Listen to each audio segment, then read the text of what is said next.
Good evening, ladies and gentlemen, and a very warm welcome to the latest in our series of Doha debates, sponsored here in the Gulf by the Qatar Foundation. Darfur is known around the world not just as a region of Sudan, but for the massacres, the rape, the forced movement of millions of people, and for the shattering development of one of the world's worst humanitarian disasters over the last 5 years. Who cares? The short answer is that not enough people care. But who cares in the Arab world? Sudan is, after all, a member of the Arab League. Is Khartoum simply battling a full-scale insurgency, or is it, as some have alleged, a case of state-sponsored genocide to be first denied and then later blamed on the West? Our motion tonight: this House believes that Arab governments couldn't care less about Darfur, and our panel brings together the major players and observers in this ongoing tragedy. Speaking for the motion, Ahmed Direj, a former governor of Darfur and now head of the opposition National Redemption Front Alliance. In the 60s, he was a member of parliament and minister in Sudan who left the country for good in 1983. And with him, Nadim Hasbani, a specialist on Sudan for the International Crisis Group, where he shared responsibility for monitoring the conflict in Darfur. He's written widely on the subject, as well as on defence and security policies in the Gulf. Against the motion, from Sudan's government, Sirajuddin Hamid Yusuf, Director of the Crisis Management Department at the Ministry of External Affairs. He holds the rank of ambassador and is by profession a human rights lawyer. And with him from the Arab League, Zaid al-Saban, head of the African Affairs Division in the Office of the Secretary-General. He has worked extensively in Sudan and represented the Arab League at peace talks that have yet to bear fruit. Ladies and gentlemen, our panel.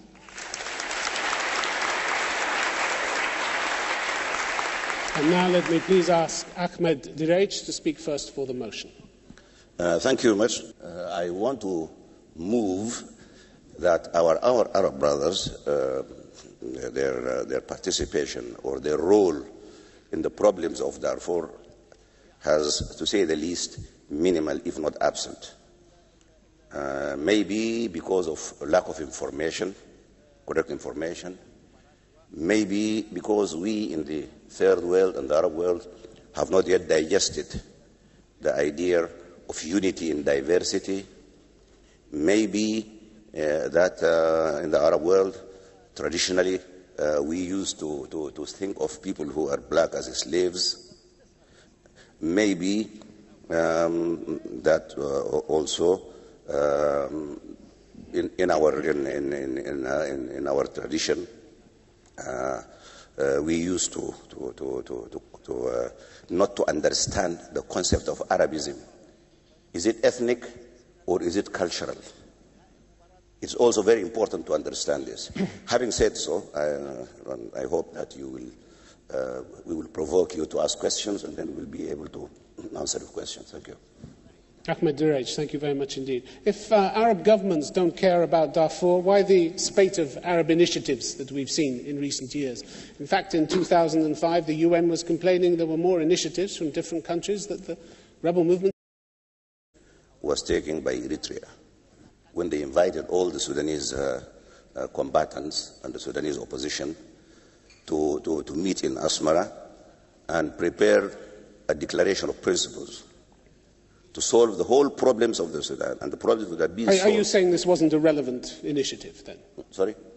Are you saying this wasn't a relevant initiative? It was hijacked later on. Also, the Egyptians came with an initiative called Libyan-Egyptian Initiative. Yes, and then the Saudis came as well. And it didn't work. I don't remember any Saudi initiative. Well, the UN talks about it in 2005. They said rebel leaders complain about the fact there are so many forums at the moment. Everyone wants to take an initiative at the moment. The Libyan initiative, the Egyptian initiative, the Saudi initiative. It's hardly possible for a movement to service all these initiatives. This is from the UN Special Representative to the Secretary-General. Yes, not to my knowledge. We have never been as an opposition in Saudi Arabia. What about the Arab conference in Khartoum, October last year? $250 million pledged. That's a sign of Arab caring, isn't it? Arab governments caring. You see, the problem is not only $50. The problem is $250 million. Yes, 250. Not just 50. The participation in helping the Sudanese to solve their problem. The problem will be solved by the Sudanese themselves, because it is a Sudanese problem. But my point is, this is a sign of caring, isn't it? This is a sign of caring, isn't it? These initiatives. these donor conferences, the pledging of $250 million last October, this is a sign of caring. I think in the Arab world, particularly our richer brothers, when there is a problem, they want to keep away and they just give the money and keep away. The Arab-Israeli problem is the same, for the Palestinians. Better than not. The rich ones, they give the money, but they will not take positive steps to solve the problem. All right, Ahmed Direj, thank you very much indeed. Now, please, let me ask Sirajuddin Hamid Yusuf to speak against the motion. Thank you, Tim. First of all, Sudan is very much grateful for the contribution of Arab governments regarding the issue of Darfur. The contribution so far given by Arab people and Arab governments is significant. That is due to many reasons. Threats to the unity, territorial integrity, and stability of the Sudan actively touch upon the nerves of the Arabs' collective security system and their future. Many Arab governments exerted tremendous efforts in support of Sudan measures to resolve the issue of Darfur. They straightened the record on the allegations of genocide. It is only the United States that believe that there is genocide. Nobody else do. Human rights abuses, war crimes, and the vicious media disinformation campaigns. They provided unfettered political and moral support to the Sudan in the different multilateral forums. They helped alleviating the suffering of Sudanese displaced persons and refugees by providing sizable humanitarian assistance directly or through the different Arab civil society organizations. The conference, which had taken place in Khartoum last October, they donated $250 million out of the targeted $345 million only for humanitarian participation, in particular, and on bilateral level. Ambassador, thank you very much indeed. I want to pick you up on something you said. You said only the US is accusing Sudan of genocide.